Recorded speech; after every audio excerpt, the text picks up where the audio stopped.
Hello, everybody. Welcome back to episode 10 of the DCL podcast. We finally made it to double digits today. I am joined by a former right-handed pitcher for Dakota Wesleyan University and UW La Crosse, currently the head coach at Belleville High School, and he'll be the head coach of the Wisconsin Cheese Kings this summer for the DCL. I'm joined today by Luke Schultz. Luke, thank you so much for joining me. Happy to be here, Rhys. So, Luke, just before we, start to get into the nitty gritty of things, just tell me a little about yourself, you as a person or as a figure in baseball. Oh my, deep question right away. All right, here we go. I'm from the western side of the state, from West Salem, Wisconsin, just outside of La Crosse. God, grew up loving the game my whole life from a young age. Fortunate enough to play college baseball. I was fortunate enough to be on some very, very good teams. Really kind of learned my love of coaching from watching some of our college teams, watching my college coach, and right out of college, started coaching back home in West Salem for their American Legion team. Did that for a few years. My wife and I then moved down here to Madison, Wisconsin. I spent a year as a pitching coach at Madison Edgewood, the high school there, and then my fifth year now as head coach in Belleville, Wisconsin. So that's kind of my journey through this my baseball so far. Yeah. So what would you say that your journey has taught you about yourself as, player through the, your playing days and now as a teacher of the sport? Oh boy. My playing career is quite the interesting one. My first college I went to, I was one of our top four-ish, five-ish pitchers. I'd say maybe six, depending on who you talk to there. Threw a lot there. Walked into UW La Crosse feeling pretty good about myself, and walked into an absolute just bunch of studs. Realized really quick that sometimes you're not the big fish in the small pond, and kind of how to work after that. I spent a lot of time in the bullpen, really kind of fought tooth and nail to get innings when I could. A lot of times we were up by a lot or down by a lot, and kind of learned from that, like, what guys did to work and how to get better. And that kind of developed my coaching style and things like that of, what, if you're not trying to get better every day, you're probably getting worse. So what can you do to kind of just make the most of your opportunities? That's kind of how I've led my coaching career now is, you know, you really got to fight tooth and nail when you get that opportunity to do your best. And, you might not do your best, but, as long as you really learn from it, that's what matters, I guess, is where I'm going with that. But yeah, I think that's kind of what I learned from my playing career and took that with me to my college career to my coaching career. And that's kind of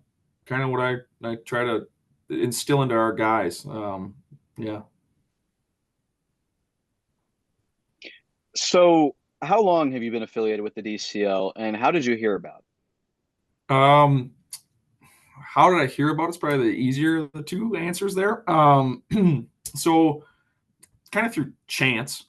My cousin played with Chase Davis and Colin McBride in college. They were teammates, and so I kind of always stayed in touch, followed them through T kits, and then when they came out and said they were starting a league, I thought that was really interesting, and so kind of always had an eye on the league and thought it was pretty interesting that those guys were doing that again, just through acquaintances and stuff like that. And then I applied last year, just trying to do something different, trying to, I kind of like the experience being around college kids and kind of wanted to continue to grow and as a coach and they had posted positions. And so I applied and talked to Chase about it and, kind of realized that at that time it wasn't going to work for me in my summer schedule and what I was going on. And I just, I appreciated the interview and things like that. And then he came to me in the middle of the year last year, middle of summer, and said that they had released a coach and that they needed somebody on short notice. And they knew that I was, 10 minutes from Janesville and if I could fill in the rest of the summer. And after kind of getting my Legion program, my summer program for our high school kids kind of figured out, I thought, well, I might as well jump on and see what I can do.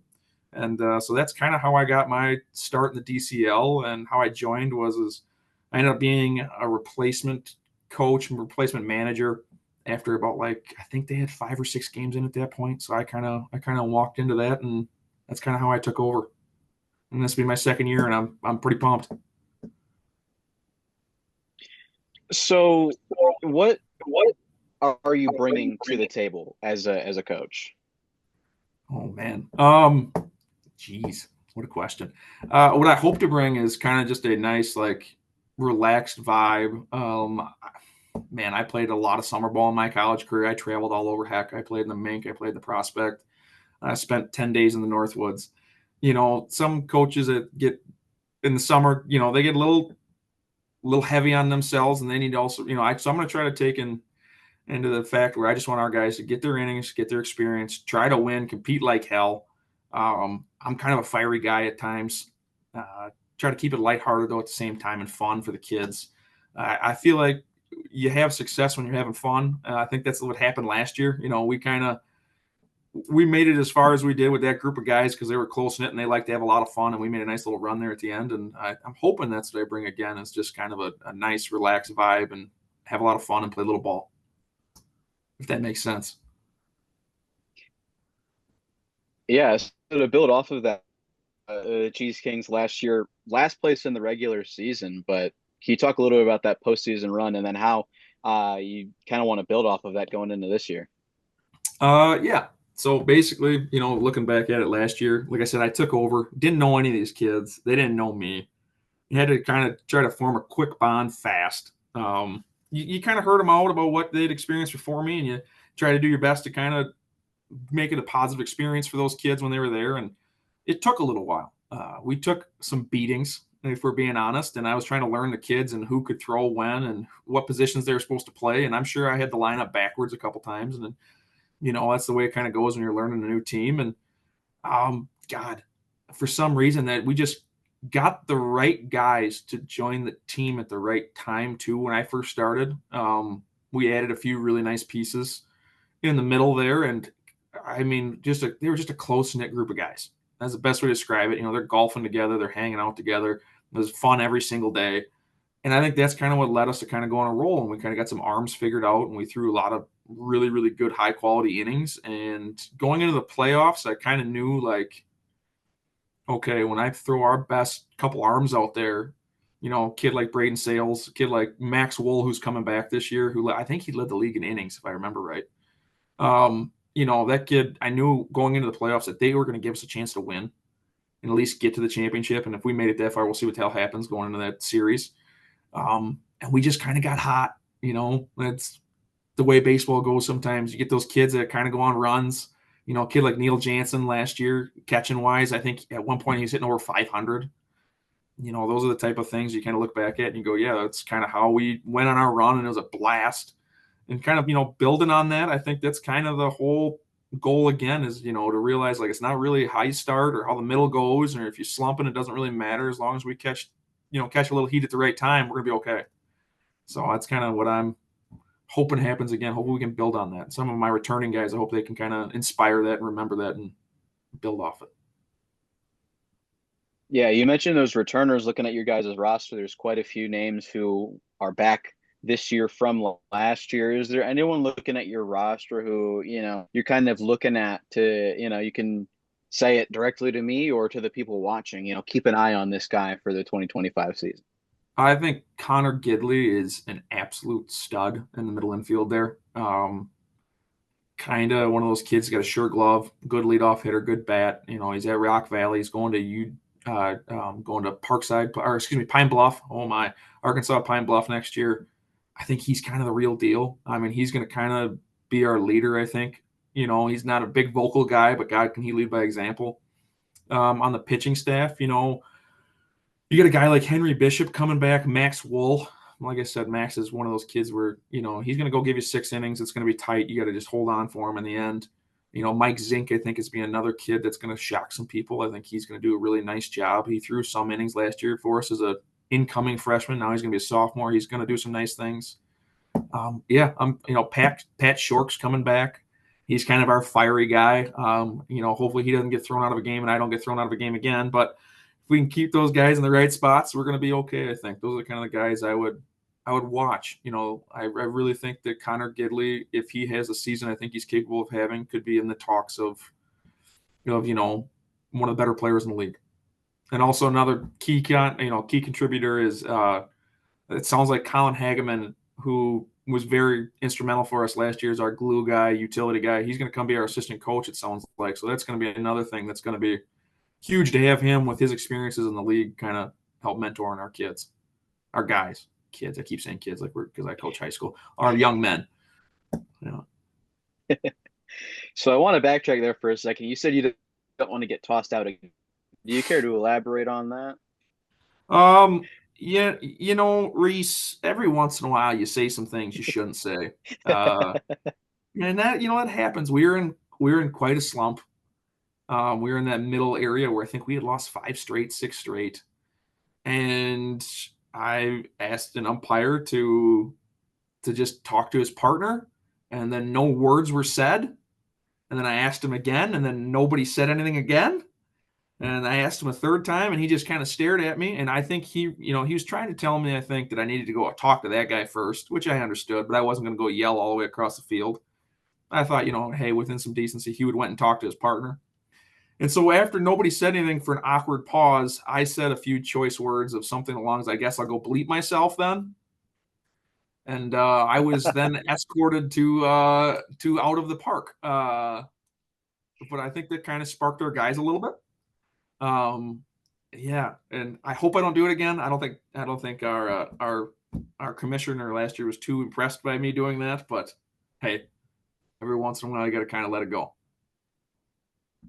That's just the heat of battle. That's just the heat of battle. It is, and you know what? I don't blame the home plate umpire one bit for doing it because I would have done it too. So to transition back into kind of the more deeper questions that I was asking in the beginning, is there anything that you're looking to come away with from this summer in terms of improving upon something coaching? I know you've been coaching for quite a few years, but is there anything you're going to focus on improving on? Or I mean, I learn a lot from these kids. You kind of see what each of their programs do. And, I'm not in my high school program, we're not always blessed with the best athletes, but you can kind of see what some of these kids are doing either on the base pass. They're talking about what their swing thoughts are. You kind of pick and choose what you learn from all these kids, and you kind of take what you really like and what they're doing in their own programs and what they're being taught. And that really, that helps me learn a ton. And, we've got some very, very good coaches in this league, managers, whatever you want to say. And, you kind of can pick some things up of how they run their games and kind of their different styles. I noticed that a lot last year about, great example of how aggressive the Bobbers were last year. Holy cow, there's a guy on third. They might try to steal home 4 or 5 times, try to catch you sleeping. And I enjoyed that. And that's kind of what I take from it is you hear a lot of new techniques. You hear a lot of new conversations of how guys are doing things and what they're picking up on. And I think that just makes me a better all around coach to hear all these new ideas and new thoughts. And, you can go sit and be in a conference room and listen to college coaches speak for 5 hours and take notes the best you can. But until you see it put in practice and put in play, it's a lot easier to learn that way. And so that's what I really hope to take from it again. And I've really love the conversations about the game that I have with our guys, and they kind of tell me what they're seeing, and I kind of get a new vantage point and try to take little bits and pieces and learn as I go. I guess would be kind of what I'm hoping to do again. so my final question that I'll leave you with, and I like to end all of these podcasts the same way with a nice open-ended question to make you think as well. I know I've been making you think quite a bit so far, but is there anything else that you would like to say about yourself or the Dairyland Collegiate League? Ooh, first off, it doesn't take much to make me think, if we're being honest. Man, I think this is just a great opportunity for all sorts of levels of players, guys that are going into college. I think they gain a tremendous amount from it. You're gonna come in. Yes, the schedule might be a little bit smaller than other leagues and things like that, but you're gonna play in games that are very, very competitive. and guys want to win. And that's the goofy thing. When I first joined, I thought, there's only 6 teams. Once you get sick and tired of playing everybody, and they don't. It's almost like you kind of form a little bit of rivalry with everybody, and it kind of just it percolates and it gets exciting. And I mean, it's something that I would recommend for a lot of college kids. And if you're a young guy that wants to get into coaching and then hopefully one day become a college coach, this is a great opportunity too. It's time to learn and work with guys and just invaluable experiences. And I really think the DCL does a lot of really good things for players and managers and coaches alike. And I think it's going to continue to do good things. I'm hoping, that we go from being the Oakland Cheese Kings last year to the Wisconsin Cheese Kings again.